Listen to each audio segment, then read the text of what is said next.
45 minutes. I'll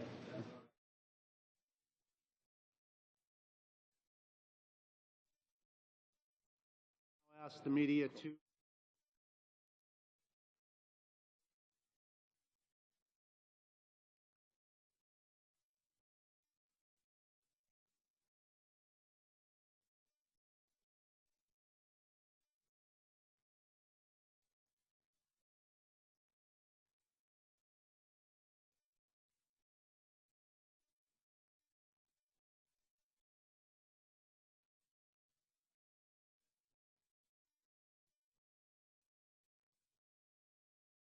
I give you the Honourable Jim Flaherty, Minister of Finance. Minister Flaherty, the floor is yours.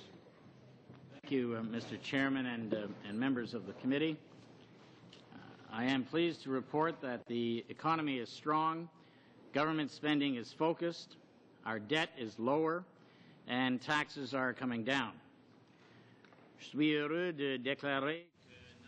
I am pleased to report that the economy is strong, government spending is focused, our debt is lower, and taxes are coming down. To reach higher and go farther for the benefit of families, students, workers, and seniors from coast to coast to coast, Canada's new government has a bold new plan to make our country a world leader by, first of all, eliminating Canada's total government net debt in less than a generation. Secondly, reducing personal income taxes for Canadians each year with the interest savings from this lower debt. Thirdly, reducing the paper burden on businesses by no less than 20%. Fourth, giving Canada the lowest tax rate on new business investment in all of the G7 countries. And fifth, building modern infrastructure through innovative public-private partnerships. Mr. Chairman, today we are setting a new national goal of eliminating Canada's total government net debt by 2021. From this year forward, every dollar of every surplus of the Government of Canada will be applied to bringing down the debt. Monsieur le Président, nous nous donnons aujourd'hui. Mr. Chairman, today we are setting a new national goal of eliminating Canada's total government net debt by 2021. From this year forward, every dollar of every surplus of the Government of Canada will be applied to bringing down the debt. How will this benefit Canadians? Quite simply, lower debt means lower interest payments. We believe those savings should be passed on directly to Canadian taxpayers. As we pay down Canada's national mortgage, the interest savings generated by this reduced debt will be returned directly to Canadian taxpayers each and every year through a reduction in personal income taxes.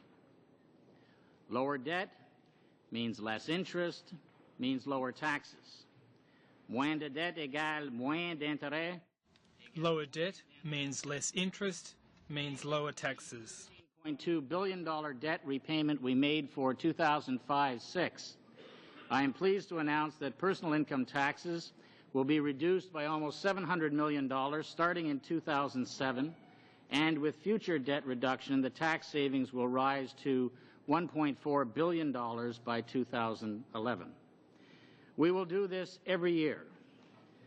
First of all, we will pay down debt. Secondly, we will achieve interest savings by paying down debt. And thirdly, we will apply those savings to personal income tax reductions. This tax-back guarantee will give Canadians a direct stake and a direct benefit in how we manage government finances on their behalf.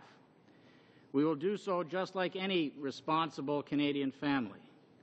Mr. Chairman, this is a unique and far-sighted initiative that will benefit Canadian families across the country, not just for today, but tomorrow as well. Now, today's economic and fiscal update sets out an additional $22 billion in new tax relief for Canadians over the next 6 years through several ways. First of all, through the tax-back guarantee, which I just described. Secondly, through the tax fairness plan for seniors and pensioners announced October 31st. Thirdly, through a reduction in the EI premium rate, which will take effect in January. Fourth, through a second reduction in the GST to 5% not later than 2011, which was our platform commitment. This is in addition to the $20 billion in tax relief over 2 years for individuals, which was announced in Budget 2006. Mr. Chairman, these historic measures will lead to significant positive change for all Canadians today and tomorrow. Our new government's first economic and fiscal update is a positive story. We know where we are headed, and we are confident that we have the roadmap to get us there. As you know, presentations such as these are filled with numbers, but what really matters is the people behind the numbers. The Canadians who get up every day and go to work, pay their taxes, abide by the laws of the land, and try and set a few dollars aside for retirement. Canada is great because hard-working Canadians made it great. It is thanks to their efforts that we live in a country that rewards hard work, that helps people get ahead, and provides services like health care and post-secondary education that are the envy of the world. The foundation that supports all that we do is a strong economy and well-managed government finances. In less than a year, Canada's new government has taken significant new steps to strengthen our economy and better manage our public finances on behalf of all Canadians. Today, we take the next step. I am pleased to present Advantage Canada, building a strong economy for Canadians. This is a long-term economic plan designed to improve our economic prosperity not only today, but also in the future. I am pleased to present Advantage Canada, building a strong economy for Canadians. This is a long-term economic plan designed to improve our economic prosperity today and in the future. Steps to give individual Canadians even greater opportunities to fulfill their dreams of a good job, a home of their own, and a retirement they can count on. Its purpose is to make their lives better by allowing their skills, their ambitions, and their dreams to flourish. Mr. Chairman, Canada is back. Nous avons la meilleure assise économique de tous les pays. We stand on the best economic footing of any G7 economy. We are in the second longest period of economic expansion in our history. We are an emerging energy superpower that is taking concrete action to improve our environmental sustainability and competitiveness.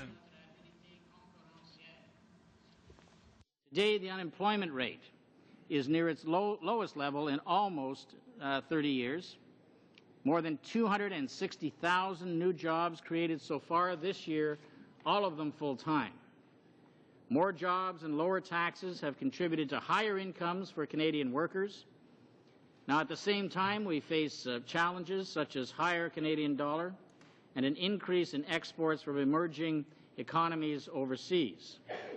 Two key factors that have impacted our manufacturing sector in particular. While this has clearly been difficult for the workers affected and their families, the good news is that many new jobs have been created in high-wage sectors. At the same time, manufacturing investment in machinery and equipment is up, and production is higher than in 2002 when the dollar began to appreciate. Mr. Chairman, I am pleased to report the outlook for our economy as a whole is encouraging. The private sector forecasters surveyed by the Department of Finance see further growth, but at a slower pace than expected a few months ago. They expect the economy to grow around 2.75% both this year and next. Now, every economic forecast is subject to some degree of risk. The forecasts I am releasing today are no exception. First of all, the U.S. housing market correction is substantial. Secondly, uncertainty exists about the future prices for many of our key commodities, oil, natural gas, industrial metals, which have been hovering well above historical levels. And thirdly, with a growing U.S. current account deficit and the lack of exchange rate flexibility in emerging Asian nations, we face the risk of the U.S. dollar depreciating further against currencies such as ours, resulting in additional pressure on our exporters. Despite these risks, I am confident in the underlying strength of the Canadian economy and our ability to deal with these and other potential risks should they arise.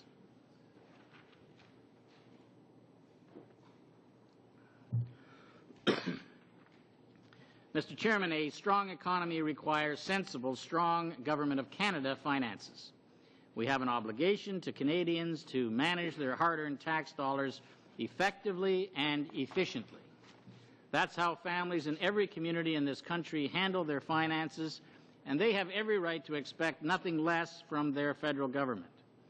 We make it clear that we would pursue an ongoing strategy to review and scrutinize all government expenditures, a strategy focused on results and value for money. Mr. Chairman, Canada's new government will keep our books balanced and maintain a tight rein on spending. Now, this has not been the case with previous governments. Over the past 5 years of the previous government, total program spending grew by an average of 8.2% per year. In 2004-2005 alone, growth in spending increased by 14.4%. This growth was neither sustainable nor desirable. That's why when we announced our $13.2 billion surplus for 05-06, which was in September, the third largest surplus in Canadian history, we also announced detailed actions to achieve a further $1 billion in savings this year and next, as we promised in Budget 2006. Program spending this year and next is now projected to be lower than expected at the time of the budget, thanks to the government's greater fiscal discipline. Spending in 2006-2007 will now come in at $1.2 billion lower than anticipated last May. Mr. Chairman, in our first budget, we announced a new, more transparent and accountable approach to budget planning. Budget planning is now done over a 2-year time horizon to provide greater certainty. The former practice of adjusting the budget projections for so-called economic prudence has been stopped. Canada's new government is also publicly releasing, for the first time ever, our own fiscal projections, along with the fiscal projections of 4 leading private sector forecasting organizations. This will allow members of Parliament and interested Canadians to compare and contrast each of the forecasts, and it will make our forecasts more credible and more predictable. Mr. Chairman, I'll now present the government's fiscal forecasts for the current year and for each of the 5 years following that.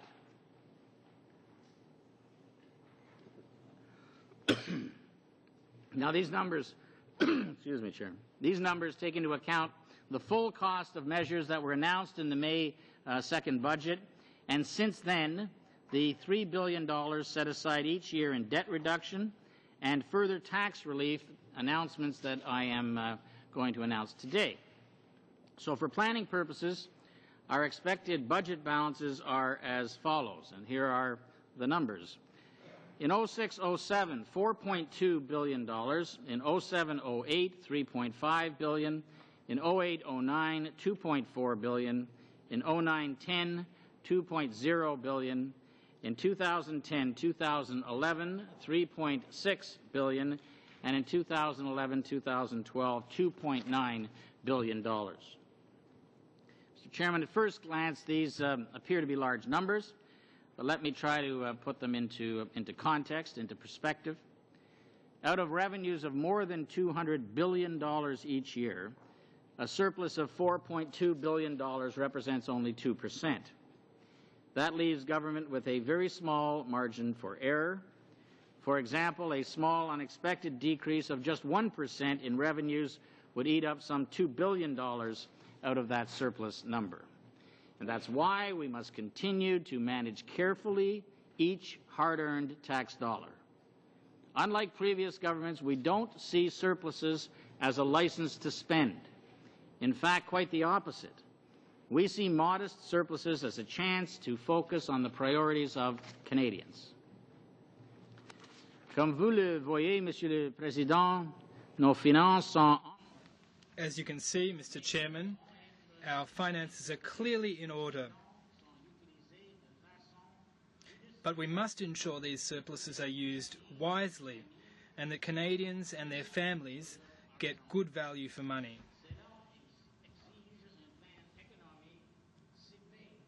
That requires a focused, long-term economic plan. Mr. Chairman, we have such a plan. World's strongest and most sophisticated economies. We have generous benefit programs and first-rate public services. This didn't just happen. This success required planning and ambition and hard work over the years, traits that were handed down through generations of Canadians. Our parents and grandparents made this country great, and for that we owe them our gratitude. Now we owe it to ourselves, to our own children and grandchildren, to put our minds and our resources to best use so that we can deal with the challenges we will face over the next decade and beyond.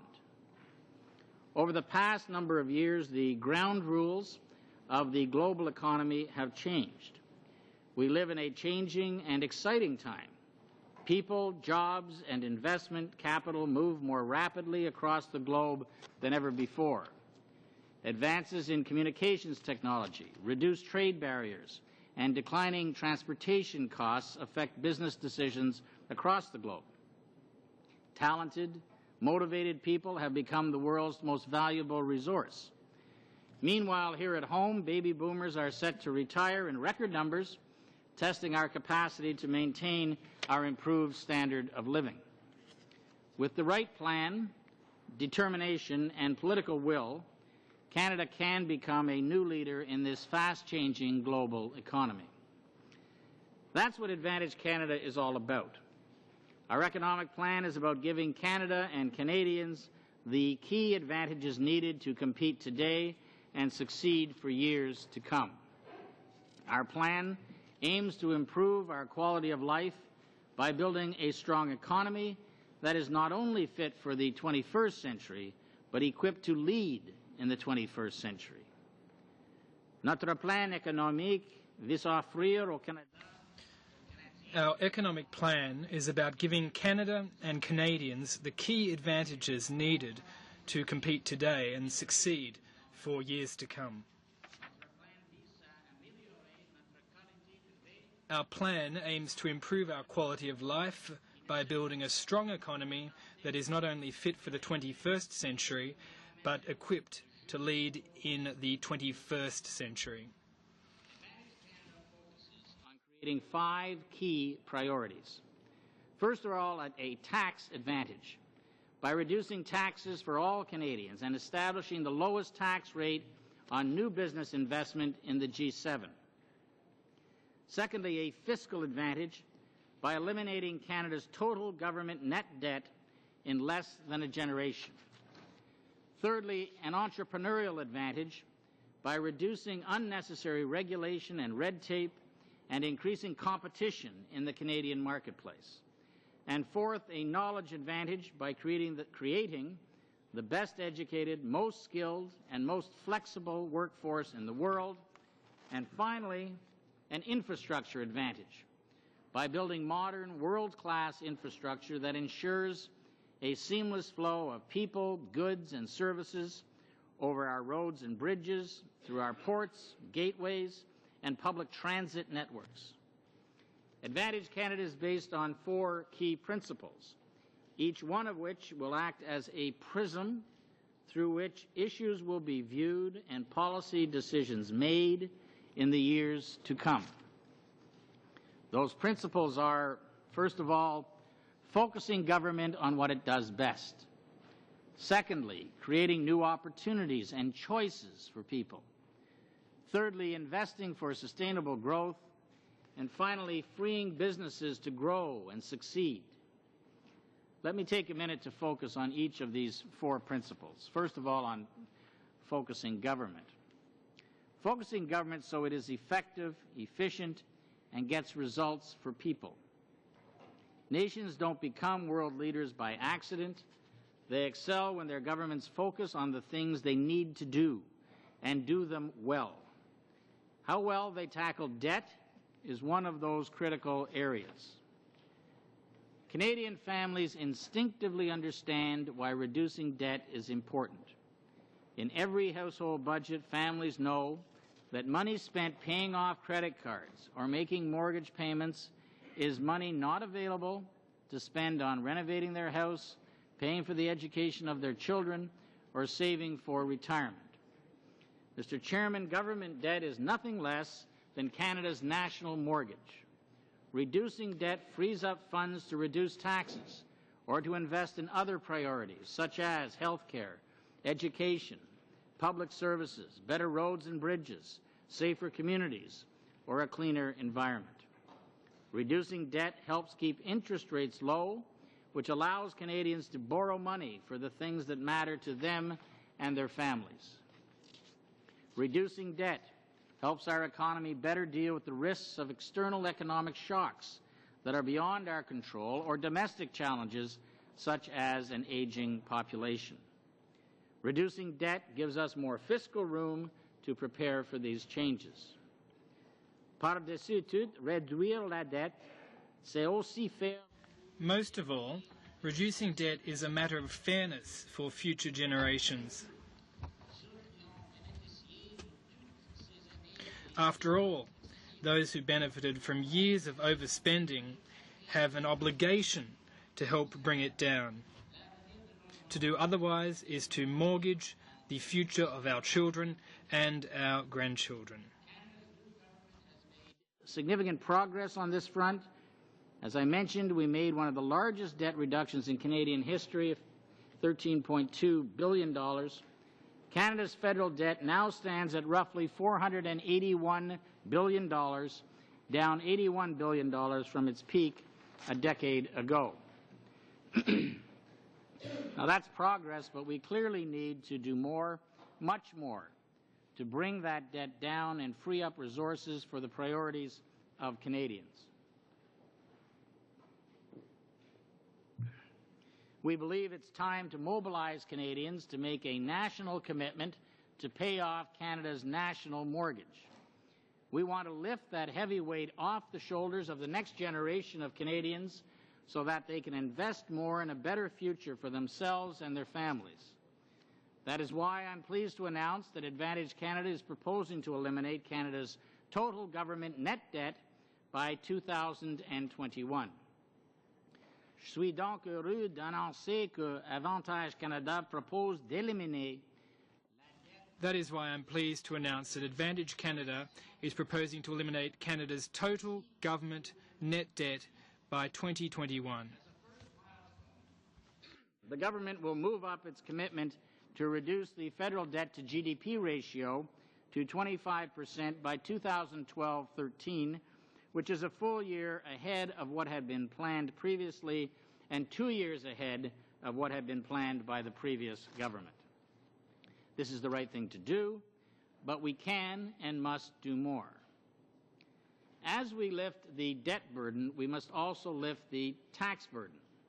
That's why our tax-back guarantee will dedicate all interest savings from the shrinking federal debt to personal income tax reductions. À mesure que nous réduisons le fardeau de la dette, nous devons aussi. As debt reduction continues and interest savings accumulate, so too will the tax reductions for Canadian families and taxpayers.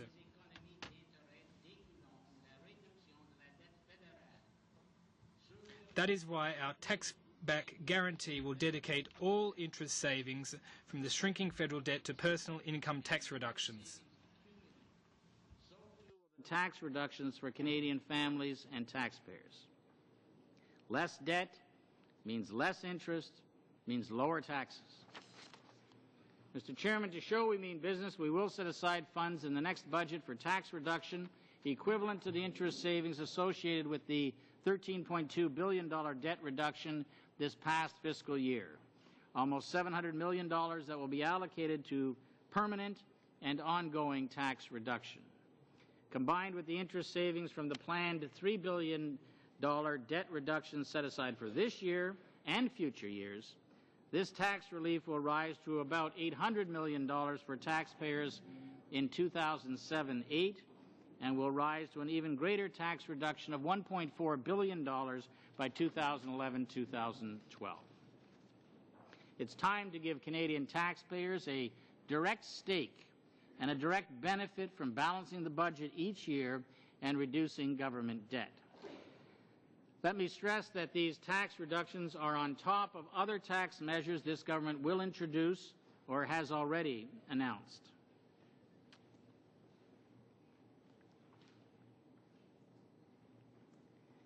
Mr. Chairman, also key to a sound financial footing is low, stable, and predictable inflation. Maintaining low inflation goes right to the bottom line of every household budget. It makes mortgage rates affordable, allowing more families to purchase new homes. It secures the value of incomes and keeps buying costs stable. In 1991, the government and the Bank of Canada adopted an inflation target regime that has kept inflation low and stable. This has allowed households and businesses to benefit through lower mortgage and loan costs. Today, I am pleased to announce that the government and the Bank of Canada have agreed to renew Canada's inflation control target for a further 5 years to 2011. The inflation target will continue to be the 2% midpoint of the 1 to 3% inflation control range. Pour cibler l'action du gouvernement, il faut aussi... Focusing government also means responsible spending, ensuring value for money and focusing on areas of federal responsibility. Building on last year's lower spending, our new economic plan proposes to keep the growth rate of program spending on average below the rate of growth of the economy. Outline shortly the government's new expenditure management system. It will ensure that federal spending delivers results, is guided by clearly defined objectives, and goes towards the highest priorities of Canadians. Mr. Chairman, restoring fiscal balance is also an important part of Advantage Canada. Provinces and territories will be key partners in delivering this plan. Budget 2006 set out a clear plan to restoring fiscal balance in Canada based on key principles. We are proceeding with this plan. Le budget de 2006 énonçait un plan clair. Budget 2006 set out a clear plan to restoring fiscal balance in Canada based on key principles. We are proceeding with this plan. Several months at many levels with provincial and territorial governments on all aspects of fiscal balance. Next month, I'll be meeting with my provincial and territorial colleagues for the second time this year. Canada's new government is committed to open federalism and respect for the roles and responsibilities of each order of government. We can build a stronger economy for all Canadians through long-term predictable federal funding in infrastructure, in post-secondary education and training, and a return to principles-based equalization and territorial formula financing programs, and a more efficient, effective Canadian economic union. Advantage Canada will help us build this stronger economy for all Canadians. Mr. Chairman, the second principle of our Advantage Canada plan is to create new opportunities and choices for people. With a more focused government, we can lower taxes to create incentives for Canadians to save, and to succeed. We will be able to keep our best and brightest here in Canada while attracting the people our country will need to build a strong economy. We believe our role as government is to ensure equality of opportunity for Canadians, not equality of outcomes. That starts with a lower tax burden. Canadians simply pay too much tax compared to other countries we compete with for talented, skilled workers and for foreign investment. Canada's new government began to reduce taxes in our first budget in May. We reduced the GST. We increased the amount Canadians can earn without paying federal income tax. We permanently reduced the bottom rate. We introduced the Canada Employment Credit. We brought in several targeted tax relief measures, 29 separate tax reductions in every area the Government of Canada collects revenue. The Tax Fairness Plan we announced on October 31st went even further for Canada's seniors. We increased the age credit amount by $1,000 and introduced income splitting for pensions to increase the rewards from retirement saving. But that's not all. Income splitting for our pensioners means that both spouses can qualify for 2 full pension income credits, the same tax credit we doubled to $2,000 in Budget 2006. This new step will also enable many pensioners affected by clawbacks on their old age security payments to keep more of their hard-earned money. I encourage everyone to check out this really neat thing called the Seniors Tax Savings Calculator, which you can see on the screen there. It's on the Department of Finance website. It shows, for example, that a senior couple with a single pension income of $30,000 will save $1,118 in federal tax. That's a savings of some 27%. Budget 2006 and our tax fairness plan took significant steps to get this country back on track and to begin to create a tax advantage for Canada. We need to go further. To create a greater tax advantage for Canada and Canadians over the coming years, our new economic plan proposes to reduce the GST even further to 5% as promised no later than 2011, to deliver a working income tax benefit in Budget 2007 to help low and modest income Canadians get ahead and get over the welfare wall, to continue to reduce personal income taxes to make the tax system more fair and to attract and retain highly skilled workers, and to reduce taxes on savings, including on capital gains, to make Canada's system more competitive. Creating a tax advantage will reward initiative and help Canadian families pay the bills. It will help keep highly skilled Canadians in Canada and make our country the destination of choice for highly skilled people from around the world. Now, reducing taxes alone is not enough. We must also do a better job of investing in post-secondary education and training.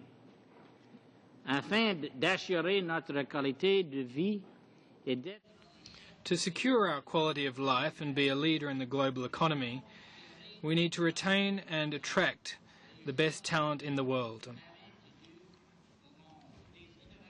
Innovators, entrepreneurs, researchers, risk takers, and achievers.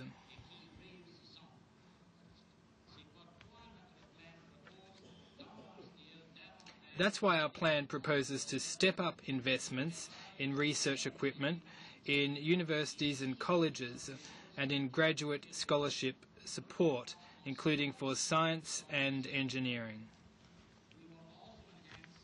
The quality of education and skills of Canadians through stable and predictable funding for post-secondary education and training. We will modernize the student financial assistance system so it does the job better for young Canadians. Just as crucial will be bringing underrepresented Canadians into the country's economic mainstream.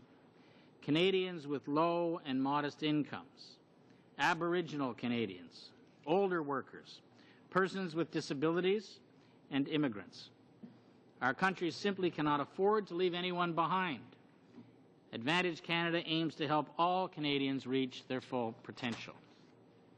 We will provide new opportunities for people to contribute their talents and abilities more fully to society by eliminating barriers to labor force participation, improving the temporary foreign worker program to respond to the needs of employers, and making it easier for Canadian-educated foreign students to stay in Canada.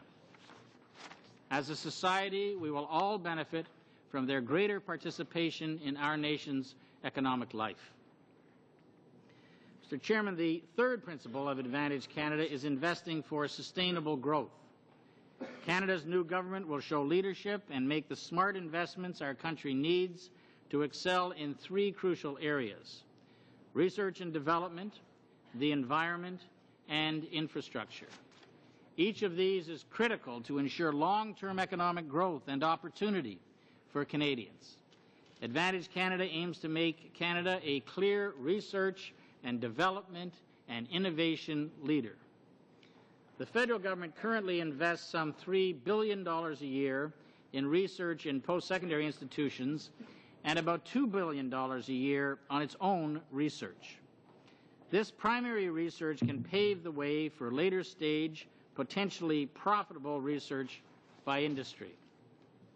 We will improve public investment in R&D. At the same time, we will make sure that investment reflects national priorities and focuses on the best projects. Although Canada leads the G7 in public sector R&D investment, that unfortunately is not the case for our private sector. Avantage Canada va instaurer le régime. Advantage Canada will create the right kind of tax and business environment that will encourage the private sector to turn bright ideas into new products, services and technologies to generate more economic growth and create new, well-paying jobs for Canadians. Our plan proposes to develop and implement a new, comprehensive, excellent-based science and technology strategy. This strategy will allocate government funding and resources to the highest research priorities, better align post-secondary research with the needs of business, and fully prepare young Canadians for work in a knowledge-intensive economy.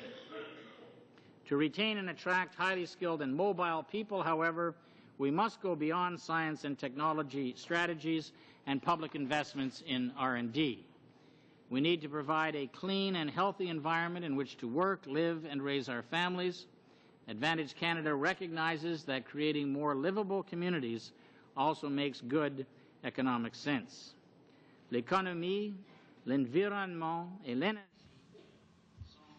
The issues of the economy, the environment and energy are inextricably interwoven. Our plan recognizes these integral and concentric relationships.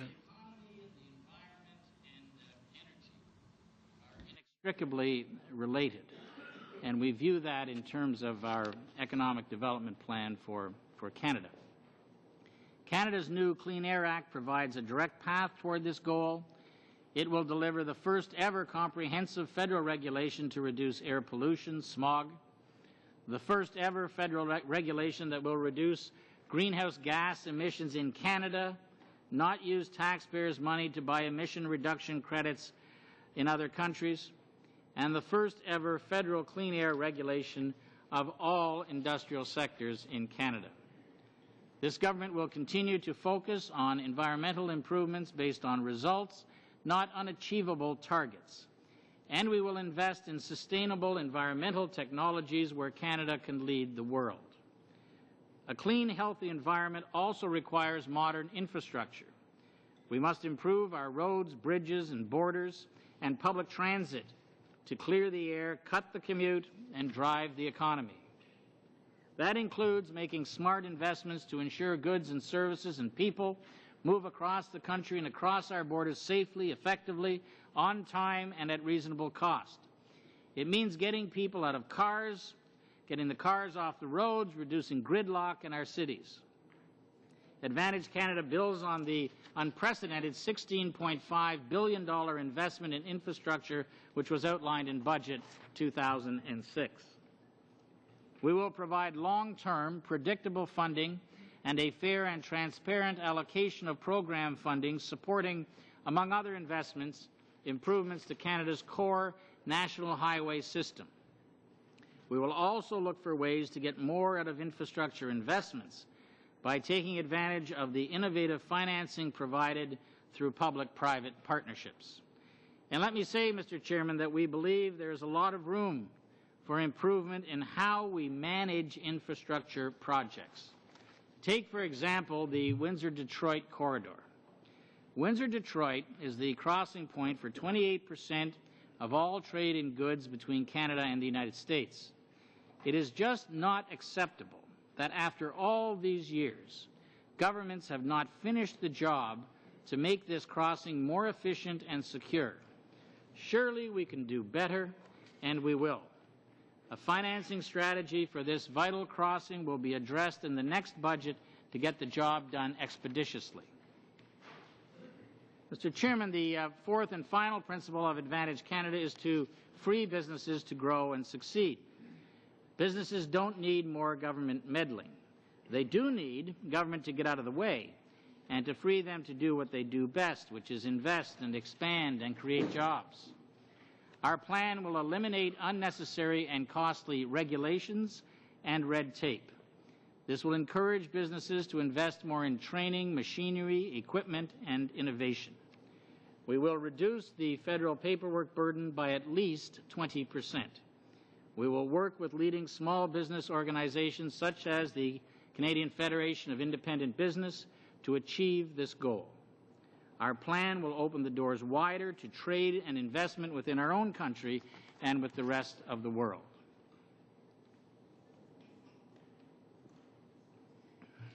Advantage Canada includes the creation of a new global commerce strategy to extend the advantages we already enjoy through the North American Free Trade Agreement. Our plan will build on the corporate tax reduction measures we introduced in Budget 2006. We will lower taxes further to make Canada's businesses more internationally competitive.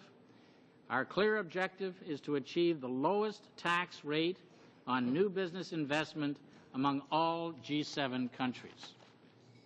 Our determination to do so was made clear with our recent announcement of a further reduction of the corporate tax rate to 18.5% in 2011. Provinces also have a role to play in creating a positive business environment. We will accelerate discussions with the provinces to eliminate costly internal barriers to trade and mobility and to build on our leading-edge financial system by establishing a common securities regulator. We also encourage the provinces to move ahead with the harmonization of their sales taxes with the GST, which would make the tax system much more competitive for Canadian businesses. 3 provinces have already done this, and Quebec adopted a value-added tax in 1991. If all provinces harmonize their sales taxes with the GST, Canada would have the lowest tax rate on new business investment among all G7 countries by 2011. Monsieur le Président, j'ai fait état aujourd'hui de la performance. Mr. Chairman, today I have set out the performance and prospects of our economy, the government's determination to maintain strong finances, and our bold new plan to improve our country's economic prosperity both today and in the future.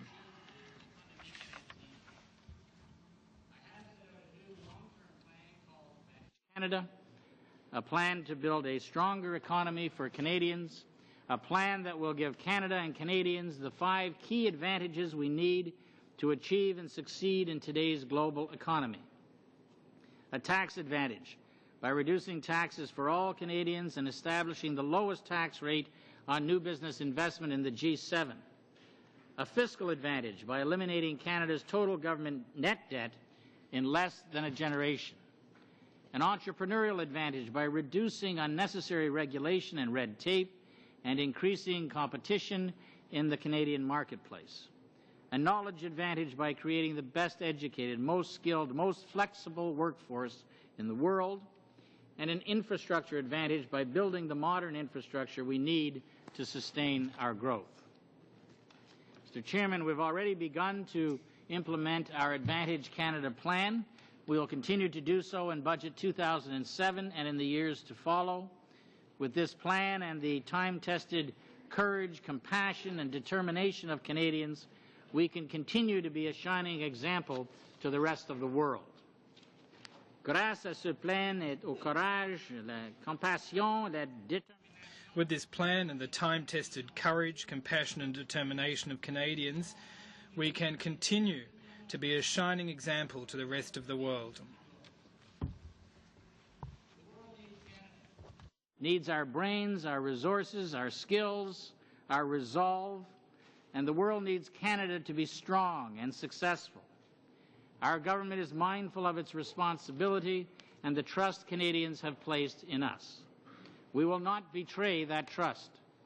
Canada's new government is getting things done for Canadians, for families, students, workers, and seniors. We are acting in their interest and in the interest of the nation to ensure that we are the best we can be now and in the future. Thank you, Mr. Chairman. Je vous remercie. Thank you very much, Mr. Minister. We begin with questions from Mr. McCallum, 7 minutes. Thank you, Mr. Chair. Minister, Canada's government debt today is approximately $480 billion. If you pay off $3 billion a year, which is the plan, how many years will it take us before we're debt-free? The commitment, Mr. McCallum, involves the participation of all governments in Canada. It is a commitment to reduce to eliminate the net debt within a generation by 2021. And it can be accomplished within that time on a net debt basis, which of course takes into account the assets of governments in Canada, including the assets that are shared by the federal government and the provinces in the CPP and in Quebec at the QPP. The answer to my question is it would take 160 years, which is a lot more than 15 years. And my first point is that this is technically true what you're saying, but it's a gimmick. Canada for years, at least since the Second World War, has based our debt statistics and presentations on Canada's government debt, which is $480 billion. At $3 billion a year, it would take 160 years to pay it off. That is the reality. You are using this arcane statistic of net debt, which nobody except a few economists in the OECD have ever heard of, which includes provinces, which includes Canada Pension Plan, which nobody out there cares about or has heard of, and it's absolutely misleading to talk about eliminating debt and becoming debt-free, because one has to use the measure which has been used for decades, and that is this one, and it would take you 160 years to eliminate that debt. I couldn't disagree with you more. But the OECD, look, I only have the 7 OECD. minutes. No, you asked me a question. I'll give you an answer. No, I Mr. haven't McCallum. asked you a question. Well, ask me a question about what you were just talking about. He had all his time. I only have 4 minutes or so left. Well, so you're just going to make statements. You're not going to ask questions. Well, you made a the very long statement. OECD net debt standard is the You made a standard for the 45-minute world. statement. It's the gold I'm gonna standard for change the the world subject. on assessing net debt. It's used by Australia. Mr. It's used Chair. by most countries. I think you should let me have my time or give me additional time. I'm giving you the liberty of controlling your time as best you can. All right. My general point is I'm not surprised that the Prime Minister was in Toronto for a criminal announcement today, because I would say that this presentation is a case of massive overpromising and underdelivery, accompanying by this trick, this gimmick about paying off the debt, which is not going to be accepted by any credible economist. But there's also the issue of taxes. Minister, there's been a lot of hype about massive tax cuts and income splitting.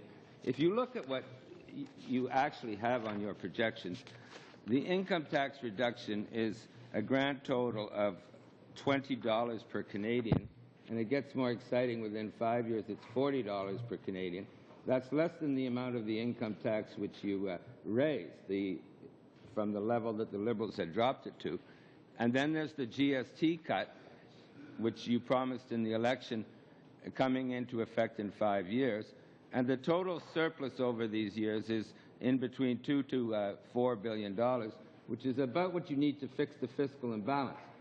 So you have absolutely trivial income tax cuts of $20 to $40 per Canadian.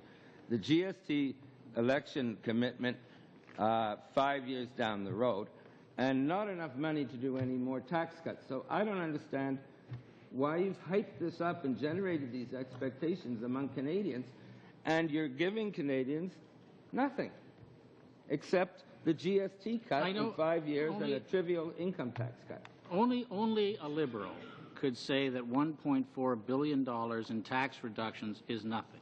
Only a Liberal, having been in government for 13 years here, could say that. If you look at the summary of the 5-year fiscal projection on page 38, in the middle of the page, where it lists the planned debt reduction, the reduction of the GST, the interest savings dedicated to personal income tax reductions, you'll see the numbers: 800 million, 1 billion, 1.1 billion, 1.3 billion, $1.4 billion in tax reductions over that time. I know that's trivial to you, but it's not to most middle-class Canadians. Maybe a conservative thinks that a tax reduction of $25 per Canadian is something to get all excited about. We had a $100 billion tax cut when we were in government, and by that standard, these tax cuts are totally trivial and won't be noticed by anybody. So I don't understand why you've hyped up the media. Perhaps it was to change the subject away from income trusts to produce nothing. And my last point, Mr. Chair, is if we look at the so-called 5 Canadian advantages. And here I would contend that your long-term plan is a warmed-over version of our previous fiscal update, but with no meat, with no money, because you spent all the money on GST cuts, and you have no money for Canada's productivity and prosperity and competitiveness. If you look at the entrepreneurial advantage, the knowledge advantage, the infrastructure advantage, 3 of your 5, we dealt with those with billions of dollars. You've spent all your billions on GST cuts. You have no money left. So it's empty talk. And the other 5 Canadian advantages are the tax advantage. I've just explained those tax cuts are trivial. And finally, the fiscal advantage, which talks about this elimination of the debt, which by any conventional standards used by any standard economist in the land, you will take 160 years to pay it down. Well, when I look at your plan, I'm not surprised that Mr. Harper went to Toronto today to generate some other news. I'm glad you asked me about your plan from last year, so I can compare it with this plan. Eliminating total government net debt in less than a generation is in this plan. Continuing to pay an annual debt reduction of $3 billion, nothing in your plan last year.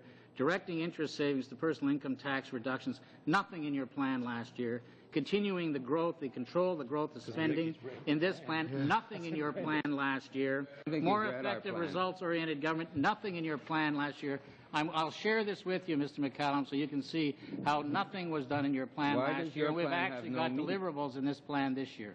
Thank you very much, gentlemen. We continue. Nous continuons avec Monsieur Pierre Paquette. Merci, Monsieur le Président. Alors, merci, Monsieur le... Thank you, Minister, for your appearance here today. Perhaps you'd like to put on your headset.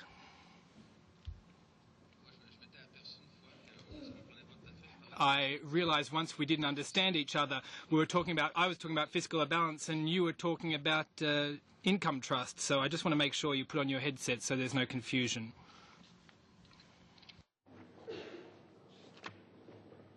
Alors, ça va, Monsieur le Ministre? Can you hear me, Minister? So thank you again for your presence before this committee for this economic and fiscal update. I won't hide the fact that I'm a tad disappointed. The Bloc Québécois and Quebec in general expected more on the fiscal imbalance. In a 34-page presentation, there are barely 2 paragraphs that deal with this particular issue of the fiscal imbalance. And I noticed in your presentation and the emphasis you placed in your speech, tax relief and paying down the debt is much more important to you than correcting the fiscal imbalance. That was clear to me. So it needs to be one of your government's priorities, especially given that the Prime Minister undertook to correct this in Quebec City on the 19th of December. You reiterated this in the speech from the throne and also in the 2006 budget. I've noticed that there are fewer and fewer, the surpluses are lower, even though you've decided to pay $3 billion to the debt. In upcoming years, there'll be $7.2, $7.3 billion. When it comes to spending, they've increased far too much, so you do have some leeway. So here's my question. How much do you intend to contribute to correcting the fiscal imbalance, and where are you going to find this money?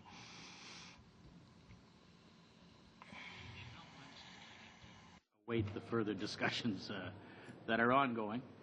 As you know, we set out a plan, Mr. Paquette, in the budget on May the 2nd that we would follow a certain course of negotiation and discussion, which we've done, involving the Prime Minister and me as the Minister of Finance and various other ministers dealing with infrastructure, post-secondary education, and so on. Those discussions continue, which was the plan. They'll continue next month with the meeting of the finance ministers, and then we'll move forward with the with steps in budget 2007. As I say, that's not new. That was the plan, was clearly set out in the budget in disons May. que vous en arrivez à la conclusion avec... So you've reached the conclusion with the provinces that you'll need $4 billion in the next budget, $5 billion in the following budget, $7 billion. Where's this money going to come from? Where is the leeway in your budget, aside from these $7 billion surpluses, in order to correct the fiscal imbalance?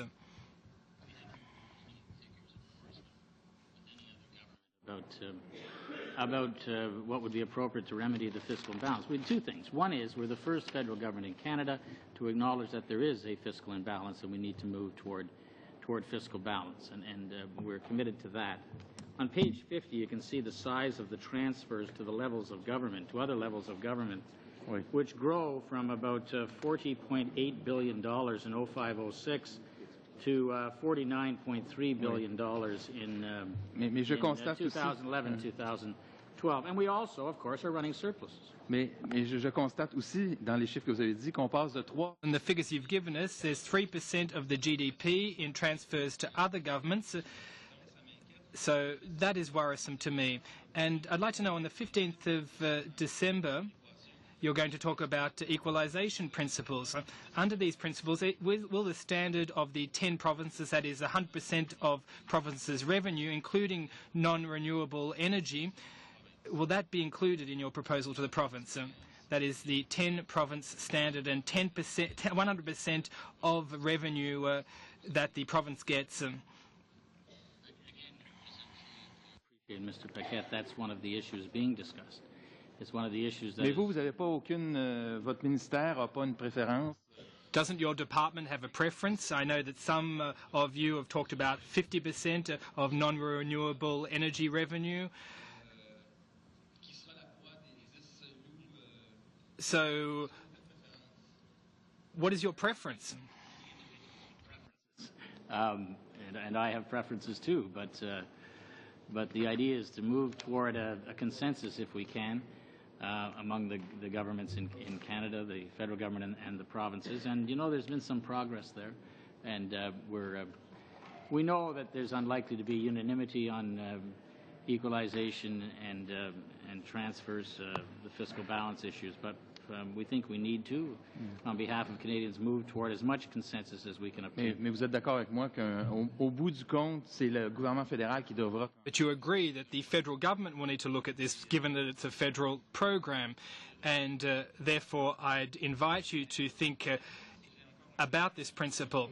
On page 79 of your document, Building a Strong Economy for Canadians, you talked about public and political commitments. You referred to infrastructures, and I was quite surprised to see that one part of the budget envelope will be allocated on principles of merit in funding projects under a public-private partnership model. So of course, you seem to be able to be you're favouring some projects over others, and you talked about the obligation provinces will have to undertake public-private partnerships. This begs the question, given that in Quebec the master of infrastructure programs is the Quebec government, does this mean that you are going to tell such provinces like Quebec, who control their infrastructures, you're going to tell them what to do as far as public-private partnerships are concerned? It's on page 67. There's reference to the public agencies that have been created in recent years, including the l'Agence des partenariats publics-privés du Québec. Mais dans l'enveloppe pour le mérite, ça veut dire que ça devra. We will continue now with Mademoiselle Lechalise, 7 minutes. Thank you, Mr. Chairperson, and thank you, Mr. Minister, for your statement today. I want to start with your focus on the surplus going to the debt. Now, I probably would concur with you in terms of the Liberal record on this front. However, it's hard to really tell the difference in that both of you, both the Liberal government before you and now your government, seems to be talking in a very unbalanced way of putting so much against the debt that it leaves very little flexibility. You've given us sort of an all-or-nothing plan, and that I don't think leaves us any flexibility. Yet just a few months ago, you were quite happy, I think, to announce the results of what we had been able to negotiate with the Liberal government, that being the NDP's budget for money in housing, transit, environment, and so on. In fact, your colleagues were delighted over the course of this last month to announce these and talk about them as if they were their own initiatives. So where do we get the flexibility to do that kind of progressive initiative, to put some of the money in a balanced way into progress and productivity with your approach? Question. I mean, there are a few issues there. One is unlike the previous government, we believe in restraint in the exercise of the federal spending power and respecting the jurisdiction of provinces. We have the transfer payments, which are accelerating from a little bit over $40 billion to getting up toward $50 billion. Those are transfer payments to other levels of government, including municipal governments in Canada. And as you know, those are primarily areas of provincial jurisdiction and social services and primary and secondary education, and of course the health transfers, which are accelerating at 6% per year built into the base. So the acceleration in that is greater than 6% per annum, $1.1 billion in total this year for health care. So I say that in terms of the social services, there are substantial transfers happening to the provinces. That really doesn't answer this question of having some flexibility on a year-by-year basis to actually invest in those areas that Canadians seem to be anticipating and need just to survive on a day-to-day basis. Let me then take it a step further and go with your analogy of government debt being nothing less than a Canadian national mortgage. And let me ask you that if there was a working family that had a son or a daughter struggling to get to school, had a grandmother who was paying out of her pocket for drugs and couldn't afford necessary medications, your plumbing was collapsing, and for the sake of argument, let's just say your household was fighting an unpredictable and very expensive war, would you in fact advocate putting all of that family's bonus to paying down the mortgage? No, I would advocate budgeting for those items. If there's in fact a clear need that's a priority, then the Government of Canada should budget for those priorities and not do what the previous government did. And that is have these so-called surprise surpluses every March and then engage in March madness, often spending in areas of provincial jurisdiction without parliamentary authority. We will not do that. We are being open and transparent and accountable.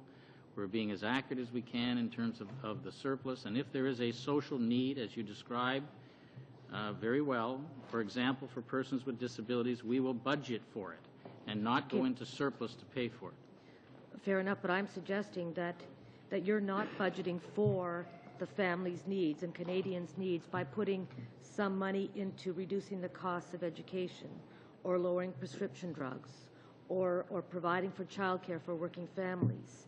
You're suggesting that all the surplus, all your flexibility should go against the debt. And I don't think Canadians believe that that's appropriate for a government. I think they want some balance. They want some to go against the debt, but they want you and your government to look out for some of those bigger needs. And they see the role of government as something positive, not something negative that must always be shrunk and reduced. Well, you know what the role of government, government has given us in Canada?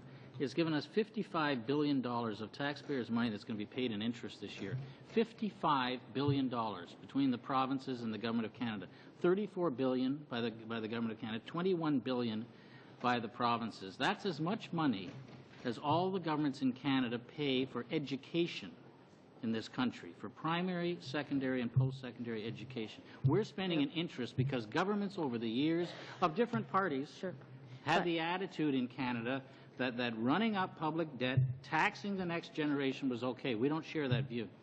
Right, but you can end up with a huge debt down the road if you don't invest now in training and educating your young people in the future.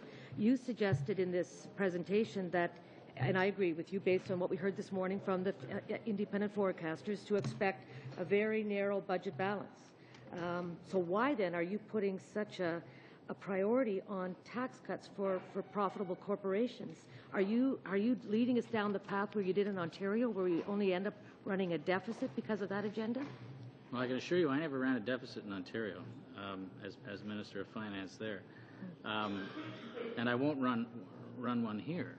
And the way you control that is being as careful as you can on the spending side. I know that's not a traditional idea in Ottawa, but we're running a tight ship.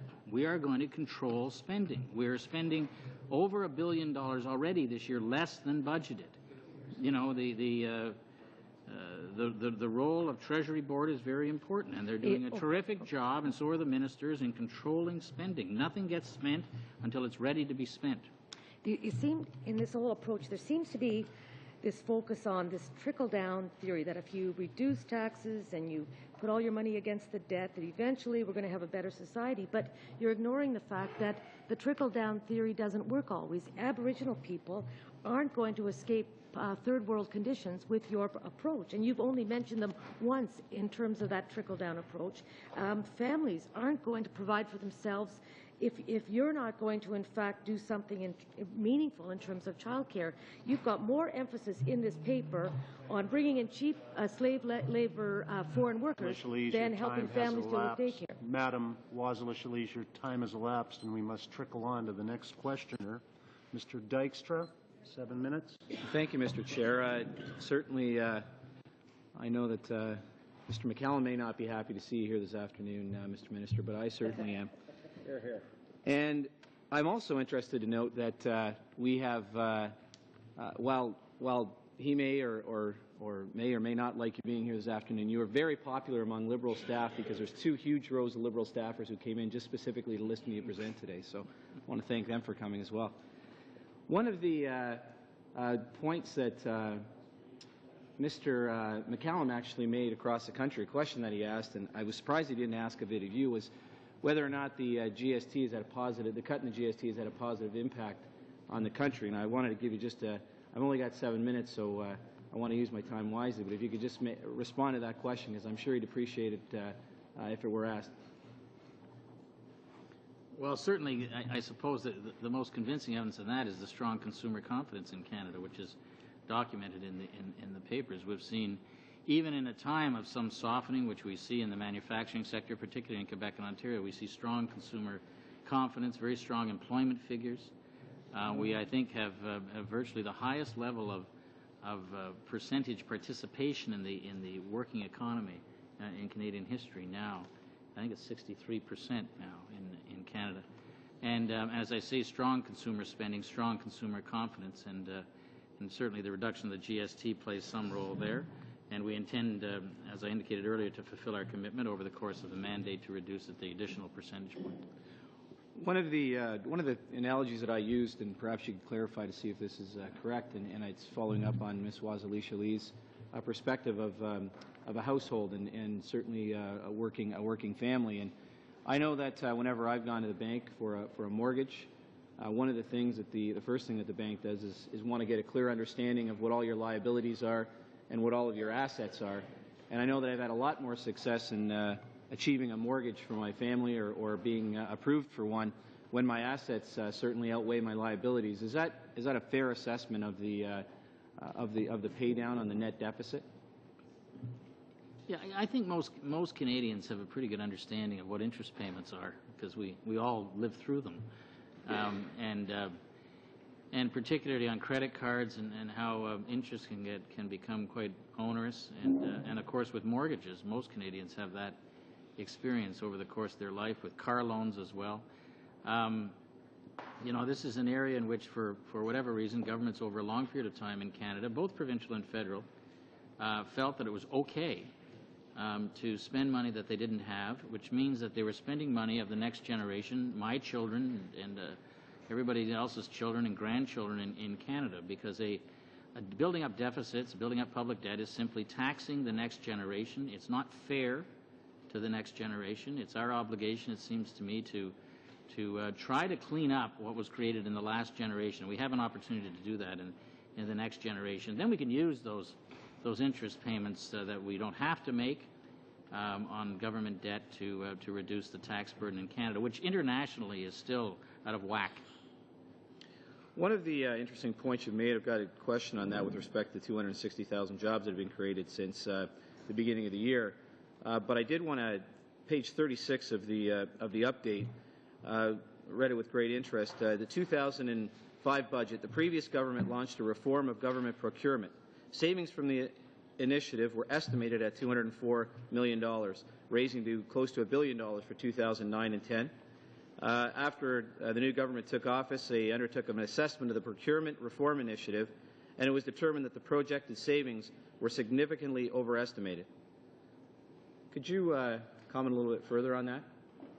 Well, I don't want to dwell on their failure to accomplish much there. I'd rather do it this way. Say, well, we've been in the government for 10 months. We already, through the hard work of the President of the Treasury Board and other ministers, found savings of $1 billion for this year in expenses, and another $1 billion for next year. And this is in a time when we're in surplus, but I think there's an important point here that governments constantly have to be looking for efficiencies and savings and reallocating funds to priorities. And that's not something you just do when times are tough. We have to do that all the time. And that way we're being proper stewards of taxpayers' money. We're taking care with taxpayers' money, which is their legitimate expectation of government. You mentioned one of the risks involved whenever you do forecasting. There's risks involved, and you also focused a little bit on the 4 private sector companies that have done some due diligence. Is this the first time this has happened, and with respect to how this actually speaks to accountability? Well, one thing that is the first time is the Department of Finance publishing its own projections, and then publishing separately, correct me if I'm wrong, but publishing separately the projections, the estimates of the 4 independent ones, rather than averaging them. So this is an opportunity. It's an opportunity for members of Parliament and for everyone in Canada to have a look and compare the numbers. Interestingly, there's not a broad range there of projection, and that shows some consistency. One of the interesting 5 key advantages that I noticed is infrastructure. Many folks would assume that the Minister of Transportation would be the person who would focus on infrastructure rather than the Finance Minister, and perhaps you could comment on why that plays such a key role as one of the 5 Canadian advantages. Well, I don't think there's much doubt among most people who have looked at the Canadian economy that we need to increase productivity, and there's several things we need to do. Lower taxes, invest more in research and development and post-secondary education and training so that we have a very able and skilled workforce, and build infrastructure. And we've allowed an infrastructure deficit to grow in Canada, one of the classic examples being our border crossings, especially Windsor-Detroit, which I referred to. There is an innovative financing tool available, which is the public-private partnership tool, which has been used in the United Kingdom, Great Britain, the United States, and more recently in Canada. That is a financing mechanism for the most part, and hence the interest of the Minister of Finance in these things. What it can accomplish, and we've seen this elsewhere in the world, is that projects can be done more quickly and on budget with some risk transfer, and that's good if we can accelerate this. There are infrastructure projects in Canada that are of national economic importance, and what we're proposing in the plan in Advantage Canada is not that they must be done as public-private partnerships, but that public-private partnerships must be considered as an option before the chosen path is taken. We move now to second round of questions and begin with Mr. McKay, 5 minutes. Thank you, Minister. I'm looking at your projections, Minister, with respect to your underlying surplus projections of 2007, 2008, and the Conference Board says it's a 4.4% increase. University of Toronto 4.5, Global Insight 5.4. Center for Spatial Economics 7.6. So you choose the high end of the range. In fact, you choose 7.3, almost as high as Center for Spatial Economics, instead of choosing the average. And you're almost 2 points higher than the average. You do that both in 06 and 07. And yet the next page over, you then go and say, well, there's a fair number of risks here. There's a lower commodity prices risk, there's a U.S. housing market risk, there's a global current accounts risk, et cetera, et cetera. And then, very conveniently, in the following couple of pages, you say, well, one point error is about $2.6 billion. Now, so if you make, if in fact you are wrong and the average is right, you've just made about a $5.2 billion error. And by my calculations, according to your own projections, that puts you into deficit rather quickly. Your planning surplus in 07-08 is $3.5 billion. Yet a 2-point swing, in other words, what everybody else says as opposed to what you say, puts you into deficit. So, Minister, why would you eliminate prudence? Why would you move away from taking, if you will, the average projection of private sector economists and pick the high end of the range? Are you just fattening up the top end? Well, we were sure anxious to get rid of this made-up category that your government used called economic prudence, which was nothing more than a way of putting money aside for your pet projects every March. And we weren't interested in that kind of phoniness with the people of Canada. We're still not. And we're not going to do that like you did for 13 years. This is pin the tail on the donkey economics. I mean, in terms of you prudence, just take the top number and go and said, well, that's the number we're going to use. Yeah. In fairness to the private sector forecasters, the Department of Finance had available the most up-to-date personal income tax revenue figures, which are actually higher than the figures that were available. But the deputy or the senior deputy can comment on that. There was a difference in the base. Well, but you've moved away from a principle of essentially taking averages from the private sector economists. Presumably the information they had in 06 is the same information they had in 05.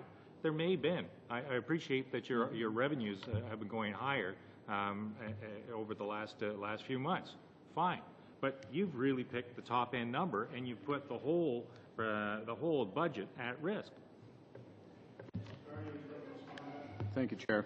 The government has retained the principle of using the private sector average. The government's forecast uses the average of the 15 private sector economists' economic forecasts and then translates them.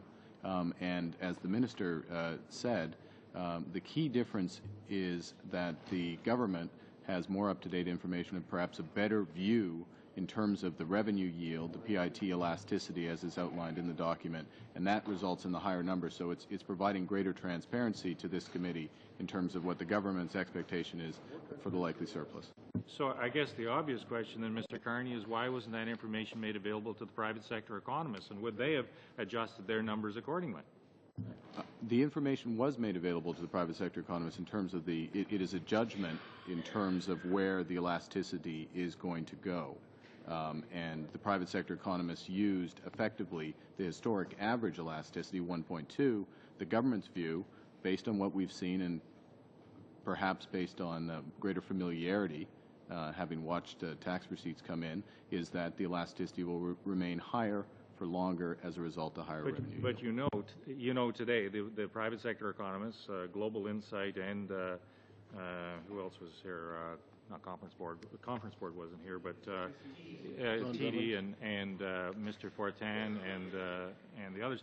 Their top number was about $4.2 billion, and so I'm a little puzzled that you should be now picking on the wild side, because you know this is especially in light of your comments about the softening of the U.S.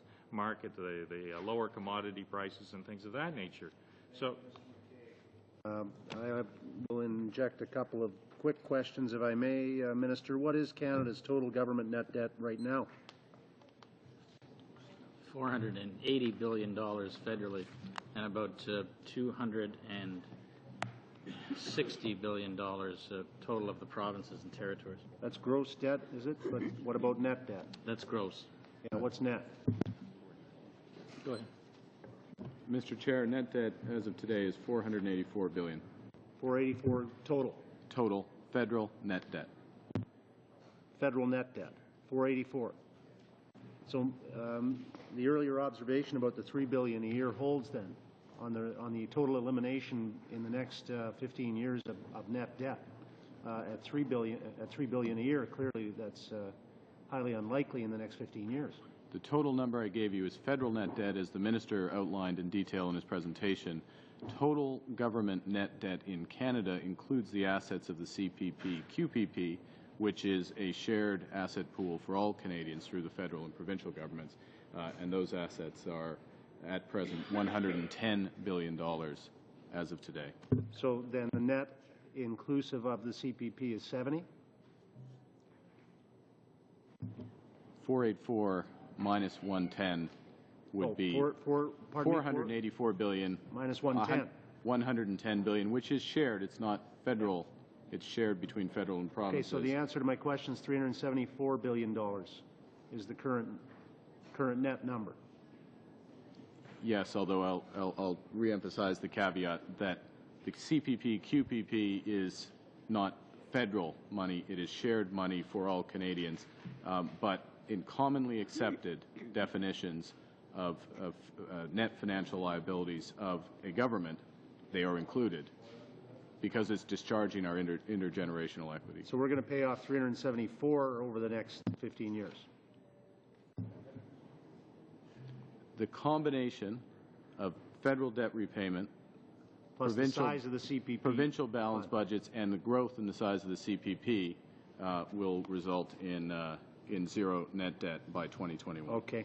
I appreciate the references to our knowledge advantage and the flexible workforce references that you make. One of my concerns, and it's a concern our committee heard much about in our pre-budget consultation process, was the issue of labor force adjustment. The demographics are frightening, I think, to be fair. Specifically to the subcategory of older workers, Minister, there was under a previous administration introduction of serious clawback mechanisms for seniors on their benefits that may well act as a deterrent to them entering or staying in fact, the labor force and participating in it. I wonder if you would like to make any specific reference to any intentions in that respect.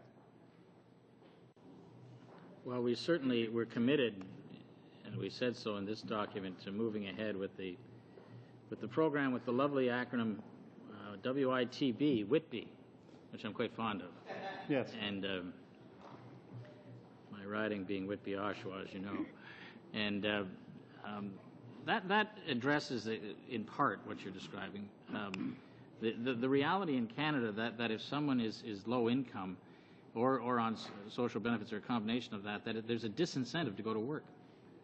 And that's not what we want. We need people to enter the workforce for the reasons that you have expressed, Chair. So that initiative, which we'll outline in Budget 2007 and fund, will, we hope, help reduce those relatively high marginal tax rates for persons who are right now marginally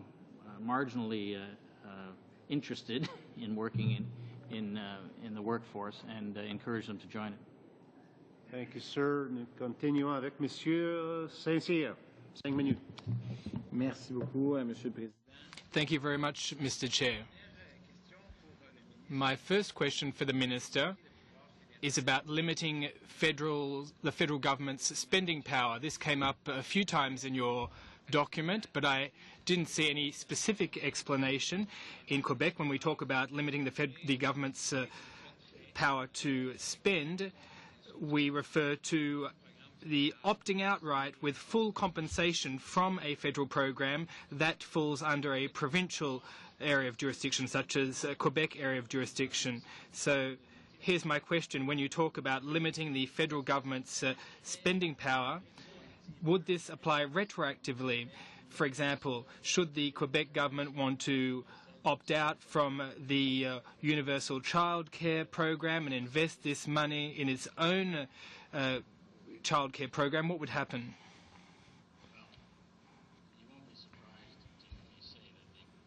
The economic plan Advantage Canada is forward-looking, not backward-looking. But as a government, we have consistently said, and as you mentioned, it's said at least 2 or 3 times in the plan, that we believe in respecting the jurisdiction of other governments in Canada, other orders of government and the provincial governments, and that we do not intend to, we intend to limit the federal spending power. Vous avez parlé de respect des juridictions des provinces. You talked about respecting provincial areas of jurisdiction, including that of Quebec. You talked about open federalism. And yet, in your update, you talked about setting up a Canadian Securities Commission, and yet this is the purview of the provinces, of the federal government. All premiers, including the Premier of Quebec, is opposed to this.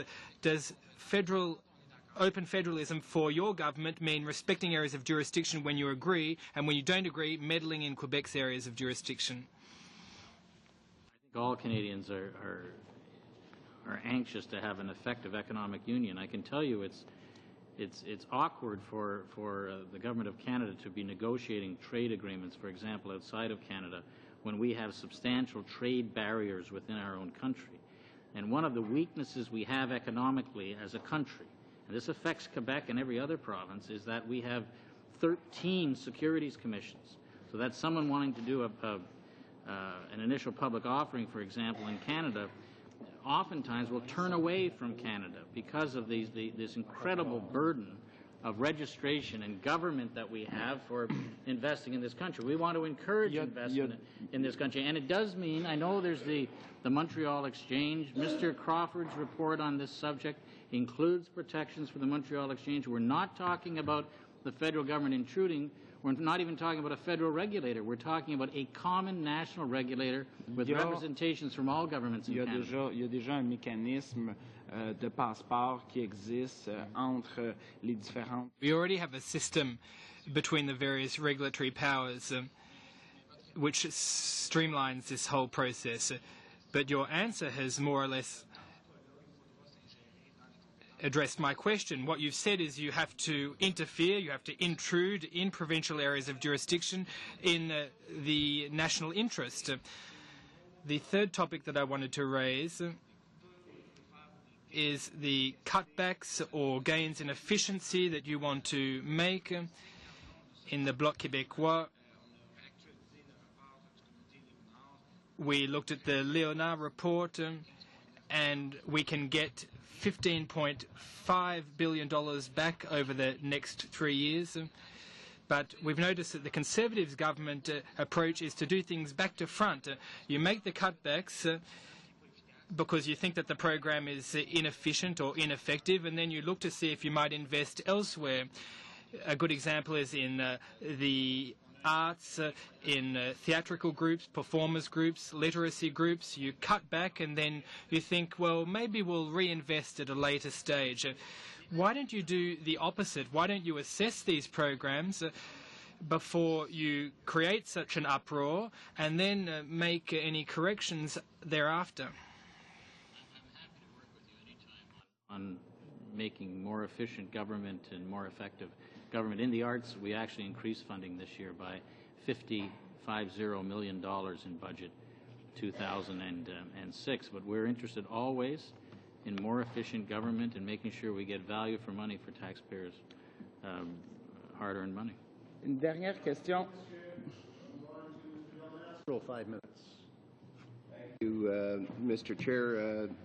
Minister Flaherty, I would describe this as a very exciting day for Canadians. I think certainly today's economic update and Advantage Canada is something that I think people will be very excited about because it gives a roadmap, a fairly clear roadmap for the road ahead, and it's very promising, very positive. One of the things that I think Canadians look at a lot when we're talking about paying down the debt is, what's in it for us? How is this going to help me? How is it going to help our community? How is it going to help Canada? And one of the things that you've unveiled is the tax-back guarantee, which I think is very important because we know in our personal lives that if we're responsible financially that there is a benefit from that, but very often responsible government doesn't necessarily mean that there's a benefit that people can tangibly see in their own finances. Indeed, they didn't necessarily understand the reckless increase in spending, as you indicated, some 14.4%, 405 alone, which is about 7 times inflation. They didn't necessarily see where that was bad because the taxes, they weren't getting a reduction in their taxes. But with this tax-back guarantee, they're actually going to see that, by being responsible, there is savings. Mr. McCallum said $1.4 billion isn't a lot of money. Well, it starts out at $800 million annually, works its way up to $1.4 billion. This is almost, we're talking over $5 billion in savings. I think Canadians are going to be pretty excited about saving that kind of tax, that kind of income tax burden. Well, I thank you for the question. I think what Canadians are witnessing is actually something that we haven't had in Canada in a long time. That is a government that will reduce taxes. And there's some cynicism abroad in Canada, which is probably justifiable, about governments being capable of actually reducing taxes. Lots of election promises and so on. But we did that. We said we reduced the GST by 1 percentage point. We did that this year. We also reduced other taxes so that the tax savings, 90% of which are for individuals, were $20 billion in budget 2006 over 2 years. And in this status now, another $22 billion over 6 years. Those are very substantial tax reductions for people, which they will see already, of course, in the case of the GST, but see the other tax reductions as we go forward. And we also have new spending. We have spending like the $100 a month for children under 6, $1,200 a year. The additional investments I was talking about today as part of Advantage Canada in post-secondary education and research and development in Canada. These are all important priorities that we are and will be funding. Great. Secondly, you mentioned under the 5 Canadian advantages, the entrepreneurial advantage as a person that comes from small business. I can certainly see what you're talking about. We really do need to get the reins off of business, allow our entrepreneurs, and there is a real positive entrepreneurial spirit in Canada. Certainly by consolidating taxes, if you can accomplish that, it would be a tremendous advantage for Canada's entrepreneurs. Can you tell me, have you had consultations with groups like the CFIB about eliminating red tape, and if they've led you, if they've given you some kind of direction on that? Well, I've certainly spoken to them over time. I used to be a member of the CFIB as a small business person too, and as you know, they survey their members, and I think it's been fairly consistent over the years about the burden. And there's some statistics in the report here about the number of people that end up having to be employed by small business just to address this paper burden. Right. That's imposed by governments. So we took a step recently that it was very good cooperative step with the province of Ontario entering into a corporate collection tax agreement. It was that Ontario was collecting their own tax and Canada collecting those. It meant that two sets of forms for businesses in Ontario. Now there'll only be one, and also when they do get audited, if they get audited, there won't be two sets of auditors coming in and taking up business time and so on. We have to, free business people to work in their businesses and invest and not spend so much time filling in forms for government. Okay. To Mr. Savage now, 5 minutes. Thanks. Thank you, Chair, and thank you, Minister. It's always nice to see you at the committee. I would like to talk a little bit about education. We've talked before when you've been here about that. I think improving Canadian productivity is a big issue for everybody, and it's certainly been the focus of our pre-budget consultations. So we've been going around the country and chatting with people, and everybody agrees that we need to do that. One of the ways, of course, to do that is to invest in post-secondary education. And you've indicated in this book that you've given us today that there are a number of mechanisms by which students are assisted through the federal and or provincial governments. But what we hear and what we've seen in the last number of years is in the post-secondary level that there are groups of students who are not accessing post-secondary education because of financial means. Obviously, low-income families, persons with disabilities, Aboriginal Canadians. Last year, the economic update spoke to that to the tune of some $4 billion, including $2 billion to improve student financial assistance, $550 million to expand the Canada Access grants, and on it went, as well as a $1 billion post-secondary innovation fund, which you turned into the infrastructure fund. And infrastructure is important, but the issue I want to ask you about is access. And does the federal government have a responsibility to help students who are unable to afford post-secondary education, be it university or community college? Do they have a role to help those students get there? Yeah, there is a role. As you know, it's primarily a provincial responsibility. But we did take a step in the budget this year to help middle-class families make education for their children, post-secondary education, more affordable. And this is important, particularly for the groups that you mentioned, and it's important for the economy, because we want more skilled workers, more educated workers, more people that can contribute to the workforce. So I agree with the comments you're making. So I agree with you. Specifically said middle-income families. I'm talking about low-income families, Canadians who are facing a challenge, who can't get to university and post-secondary. Last year, the economic update had billions of dollars for assistance. Can we expect something like that from the federal government in the years to come, hopefully in the budget? Well, I'm looking for the billions of dollars in assistance from the update last year. I don't see it on my list.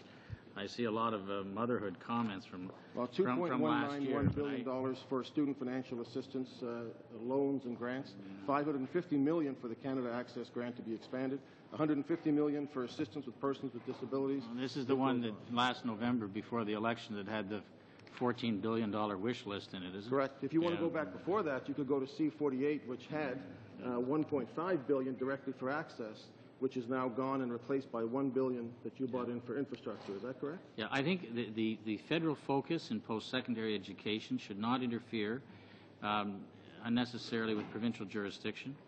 The primary obligation of the federal government is with respect to research and development, and certainly in encouraging graduate students in Canada in science and engineering and in business. We're not graduating enough graduate students in Canada with MBAs, with master's degrees in the sciences, including the life sciences and in engineering, and the federal government has a significant role to play there. Well, you correctly point out that Canada leads the G7 in publicly funded research. We've done that since 1998, since we eliminated the conservative deficit. But in that time, we have sort of escalated at a big rate, and the research granting agencies say you can't slow down, and we slowed down in the spring. Can we expect, for example, CIHR, which everybody who came before us, universities, researchers, students, applauded? Thank you Can very we much, that they will get Mr. Savage. Thank you, sir. We move on now to Mr. Wallace. 5 minutes. And thank you, Minister, for coming today. I have just a few questions. You know, one thing that Canadians were confused with the Liberal government was that they had 3 budgets, maybe an update. I couldn't figure out what they were talking about and when they were talking about it. I'd like you to clearly identify to us and those who may be tuning in what the difference between a budget, this fiscal update, and this long-term plan is compared to what Canadians have had to experienced in the past? Well, maybe I'll start with Advantage Canada with the long-term plan, because we actually haven't had a long-term plan for Canada with specifics and deliverables in it based on principles in a long time. In fact, since the last Conservative government, when Michael Wilson was the Minister of Finance in the 1980s. Our view was that it was necessary to do that governments, like families, like businesses, need to have a plan so that they can look at how they're doing and measure how they're doing. It's a bit dangerous for governments to do that because we can be measured and people can say that you're not accomplishing what you said you would accomplish. But we're not afraid of that challenge, and that's why we've tried to lay out clearly with deliverables what we think needs to be done over the next 10 years or so in Canada. And this is a generational thing. I mean, this is for our children. This is saying if we accomplish this, we will have a higher standard of living and a higher quality of life in this country. And that's why we're going to do this. We're going to hold ourselves to this plan, and we're going to act in accordance with the plan. When we act, that is, when we implement, then we're budgeting. And that happens every spring. And we would have the actual items where we take this tax measure or this tax reduction or this fiscal policy and say we're going to implement that. And that happens every spring. The fall update is a photo in time of where we are in the fiscal situation about halfway through the fiscal year. And that's why I talked about we're a little bit ahead on the surplus side, and we're not spending as much as was planned and so on, so that people in Canada have the right to know, they're the taxpayers after all, where we stand in the middle of the fiscal year. I appreciate that clarification. And another question I have for you, which I don't think you had a proper opportunity to answer because the former revenue minister was on and on his own. The OECD definition of total net government debt. Could you, explain to us what that actually is and how that will work? Yeah, I can. I was actually looking for the reference for it because then people would be able to look it up when they look on the website, which I will find in a moment. It's the internationally accepted gold standard for measuring government debt.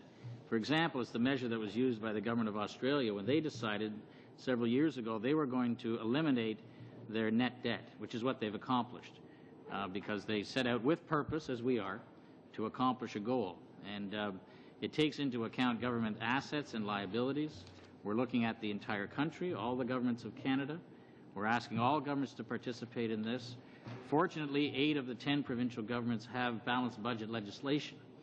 So we can have confidence that at least 8 out of 10 of them will have balanced budgets and will be able to participate in this reduction.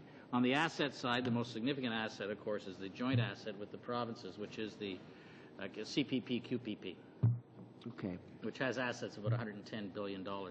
Before we leave, maybe you'll know where people can look at in the website. But my final question, if I still have some time, is on the Advantage Canada plan. 70? On the Advantage Canada plan, one thing that I've talked to the forecasters about this morning was I've always been in favor of reviewing programs that are in place that government is putting forward, and if they're not working, we either change them, shut them down, and move them. What does Advantage Canada's long-term plan, what is your view of what government should be doing in terms of program spending and evaluation of programs? I think we have to be very focused because this is a competitive world. It's a global economy now. People and capital can move, and to keep the best and brightest in Canada and to attract skilled workers in Canada, we need to have intelligent spending, quite frankly, which means we have to spend on infrastructure because it has a direct economic impact, and we need to spend on post-secondary education, including research development, where our innovation will come from. And those will drive productivity increases in Canada. We need to be reasonable on the business side also in terms of capital cost allowances, those types of issues, so that we'll see more investment in modern technology, which will also increase productivity. Productivity isn't about people working harder. Productivity is about more efficiencies in businesses so that businesses can produce with the same amount of effort, people can produce more in a given period of time. And it's like General Motors in Oshawa. I mean, there aren't more people, but there are more cars and they're better quality because of technological advance, plus good workers. Thank you very much, Mr. Wallace. We move on to Mr. Pachetti. Merci, Monsieur le Président. Je voudrais poser la première question. Thank you, Mr. Chair. I'd like to ask my first question in French, if I may. Minister, very quickly on the new definition of the government's net debt. You said that you were responsible for the debt of all provinces. Now, if this is the case, and given that you are looking into agreements with the provinces, such as childcare agreements, the Kelowna agreement, healthcare transfers, post-secondary transfers, will the provincial debt be paid by the federal government for the untransferred funds to the provinces? Clear, I hope. The point is that we need all governments to cooperate in reducing their debts in Canada. The greatest debt is clearly the federal debt, which is much more substantial than the accumulated provincial debts. But we encourage, and we're setting a goal for our country. We hope that the provinces will join us in this, in reducing the net debts of the governments of Canada over the course of the next generation, to make up for what went on in the past generation of excessive spending and running up debt, so we can be fair to the next generation of Canadians. I understand that, but if we don't prioritize, if we don't work along with the provinces in terms of having a 15-year time horizon, if this is something that's going to be dictated solely by the federal government, the 15 years is not going to be attainable. So I don't understand where that comes from. But I have other questions, and time's limited. On the point 7, where we see the income tax reductions are going to come down by 0.7 every year, I believe. $0.7 billion a year, is that the amount I have? Is that the correct number? 700 million, yeah. 700 million, yeah, 0.7 billion, sorry. How much does it represent in terms of a percentage? So does that mean my income tax at the lower rate will go from 16% to 15.9% or 15.8%? Well, there are different ways of doing that, as you know, because you can increase the basic exemption. There are different ways you could effect a personal income tax reduction. It's because we were told this morning that 1% reduction in income tax is going to cost or save, depending which way you look at it, $6 million. So 0.7, I don't know, what is that, 0.1, 0.2%? Well, the line you're looking at on page 38 is the line relating to the annual savings and interest on the payment this year of $13.2 billion against the public debt. That's what you're looking at.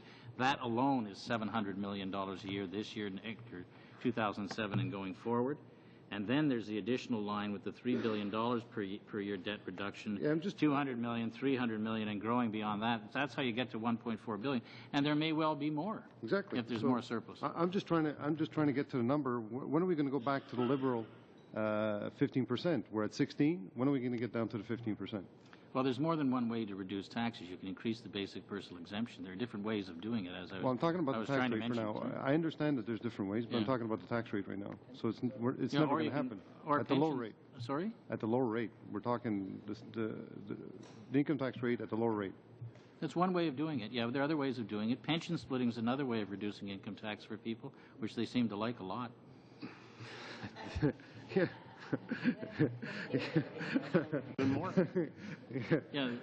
I'm sure there's a lot of people that would like a lot of different things. I think they might like income splitting even more, Minister.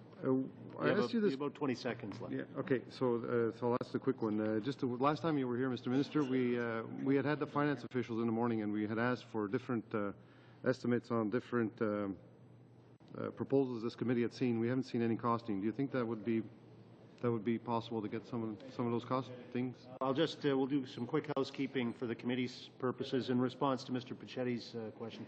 Committee members, you'll be emailed the response from Finance Department tomorrow morning on the questions that we had asked them at our meeting last week. Second issue I wanted to remind the committee of was our meeting on Tuesday, which will be at 3:30, at which time we will proceed until we are concluded preparation. Well, the committee's a master of its own destiny, Mr. Wallace, but that's the intention. We will leave that meeting open-ended.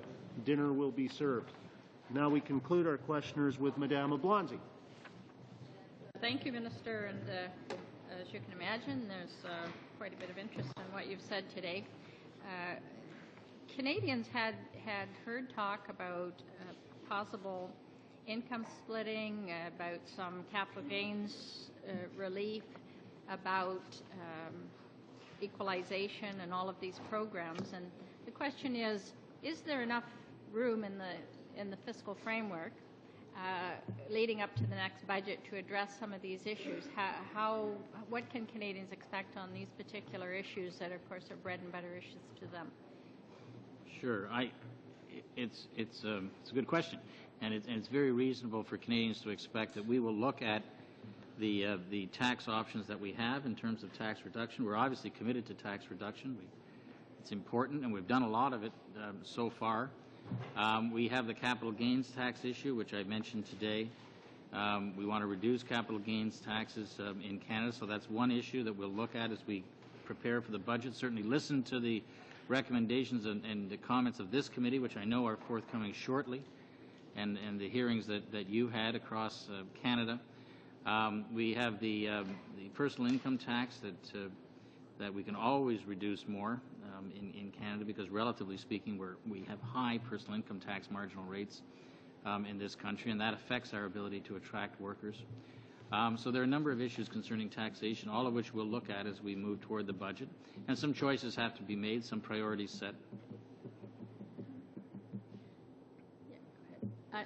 I did have one other question. Please proceed. I just want to come back to my colleague Judy Washer-Lisa-Lee's concern is that somehow this focus on debt reduction and tax reduction to make sure that we have a dynamic economy is going to interfere with our ability to deliver strong social programs. What would be your response to that? Just the contrary, actually. We have very substantial planned commitment of more than $40 billion this year, running up to nearly $50 billion in the years ahead. We have the fixed increase in the health transfers, which are very substantial, running out to 2014 at 6% a year, compounding on the base.